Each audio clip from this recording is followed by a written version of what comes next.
How to Get More Out of Holy Communion, written by St. Peter Julian Aymer. Chapter 7. Communion sustains and refreshes you. Except you eat the flesh of the Son of Man and drink his blood, you shall not have life in you. In the opinion of the Fathers of the Church, the Incarnation is a second creation. In Jesus Christ, we have been created anew, rehabilitated, our life and our dignity have been restored to us. What has been said of the Incarnation can be likewise of the Eucharist, which is but an extension thereof. Let us see how in the Eucharist we find again the divine life that original sin has destroyed in humanity.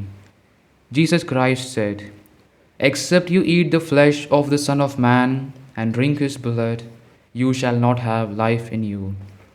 He that eateth my flesh and drinketh my blood hath everlasting life."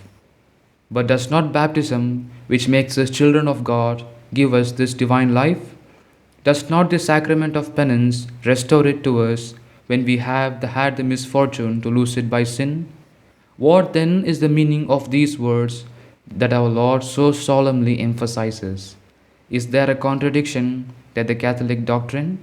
Certainly not. The Eucharist is the sacrament of life because it gives us life in its full development, in its perfection.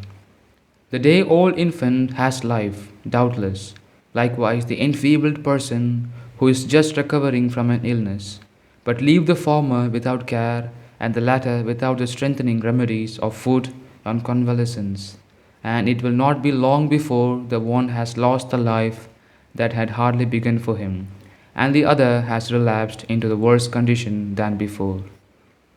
Baptism and penance, which give us life, are not sufficient to maintain it. Thus, our Lord, after raising the daughter of Jairus to life, orders that she be given food to eat. Life and the food that sustains it are inseparable. If we wish to grow, not to weaker and weaker, we must receive the bread of heaven. Certainly, we can win merit and can labor for heaven from the moment we enter into the state of grace. In order, however, to keep up our efforts for long, we must take this food of the strong. By no other means can we obtain sufficient strength to endure the hard daily struggle.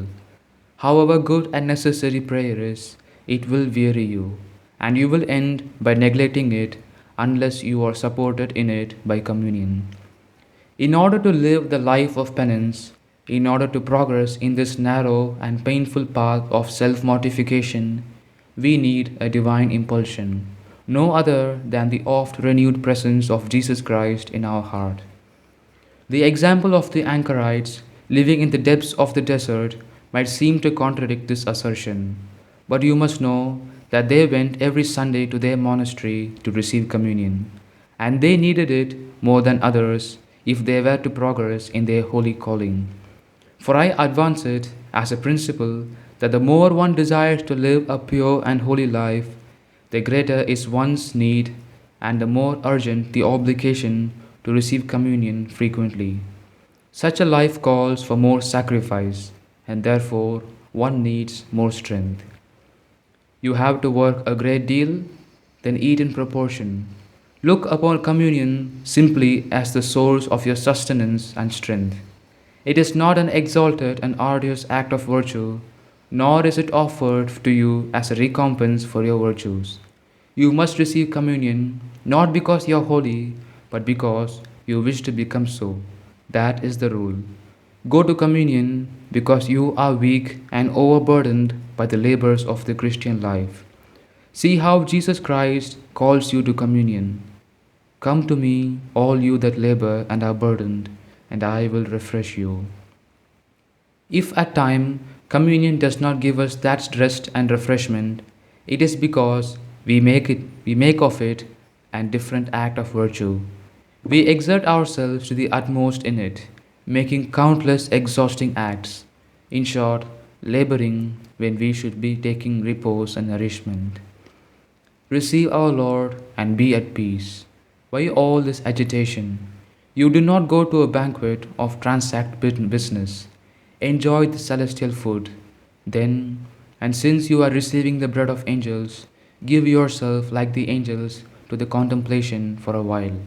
You do not take the time to taste our Lord, and then you withdraw full of anxiety over having felt nothing. Follow in spirit the example of the Carthusians, who lie prostrate at the foot of the altar throughout the time of their thanksgiving. Good people will often say, "My communions do not profit me, for I do not feel them." That is a wrong conclusion. They do profit, since their souls have life. A good communion does not necessarily call forth heroic acts of virtue or such sacrifices as are most repugnant to you. The Eucharist is sweetness and strength. Thus it is represented throughout the Old Testament. Now it is a bread containing all sweetness. Again, it is a mysterious bread that offered to the discouraged Elijah gives him strength to continue his journey. In another instant, it is the refreshing cloud that cools the desert by day, the fire that gives light and warmth by night. Such is the Holy Eucharist. If you are weak, it strengthens you. If you are weary, it gives you rest. It is essentially a help proportioned to each one's need. The conclusion of all we have just said is this: if you wish to be strong and enjoy the fullness of life of which you stand in need, go to communion. Our Lord, speaking of the Eucharist, said, "If any man eat of this bread, he shall live forever.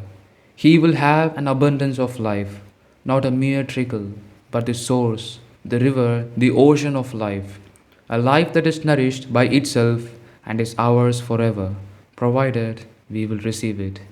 It is the life of Jesus Christ Himself, a life of love that is ours as long as we love. And whoever lives by thanksgiving has within him the true life of Jesus. Corporally, our Lord remains in our heart only a little while after communion, but the effects of communion remain. His Spirit abides with us. Like a capsule enveloping a medicine, the sacred species dissolve and disappear, leaving a divine remedy to produce its beneficial effects in our being. I cannot conceive how anyone can keep his purity in this world or progress at all without communion. There are pious persons who say, "I do not need frequent communion. I am always at peace." Too much so. This complete calm presages storm. Oh, do not admire your little virtues. Put no faith in this peace. Do not place so much confidence in yourself. Aim to progress, and with that in view, receive communion often. Alas, many excuse themselves from frequent communion under pretext of fatigue, indisposition, or lack of devotion. It is a snare of the devil, and if you surrender on one occasion, he will beset you every day with the same pretexts. To act thus is to be discourteous and rude to our Lord, to insult Him. You will be called to account for this neglected communion, as the lazy servant in the Gospel was for his buried talent.